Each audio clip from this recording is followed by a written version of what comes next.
এটা খুব সহজ আজকে সিরিজ কম্পিটিশনের অঙ্ক নিয়েছি, যেটা করে দেখাবো কীভাবে সলভ করতে হয়। এটা একদম বেসিক। প্রথমে আমরা সিরিজটা দেখব কি আছে, 1, 4, 9, 16, 25। তারপরে এই জায়গাটায় কি বসবে সেটা আমাদেরকে বার করতে হবে, ঠিক আছে? তাহলে অঙ্কটা দেখানোর পরে আমাদের প্রথম কাজ হচ্ছে অপশান কী আছে সেটা দেখে নেওয়া।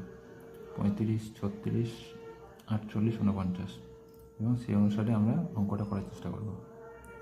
এখানে সিরিজে দেখো 1, 4, 9, 16, 25 আছে। এই অঙ্কটা বিভিন্নভাবেই করা যেতে পারে, তবে যেটা আমার সবথেকে সহজ মনে হচ্ছে সেটা করে দেখাচ্ছি। এখানে দেখো প্রথমটা আছে 1, তাহলে সিরিজটা একবার লিখে নিই। 1, 4, 9, 16, 25। এর পরের অক্ষরটা কী হবে, মানে পরের নম্বরটা কী হবে সেটা আমাদেরকে বার করতে হবে, তাই তো?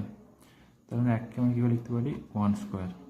2কে লিখতে পারি 2 স্কোয়ার। তেমনি 3কে লিখতে পারি 9কে লিখতে পারি 3 স্কোয়ার।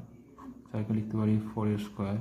5কে লিখতে পারি 25কে লিখতে পারি 5 স্কোয়ার হিসাবে। তাহলে দেখো ঠিক সিরিজটা কীভাবে বাড়ছে, 1, 2, 3, 4, 5 প্রত্যেকের স্কোয়ার।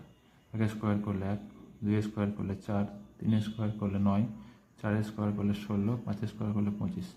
তাহলে এর পরটা কী হওয়া উচিত, ঠিক 6 স্কোয়ার, ঠিক আছে?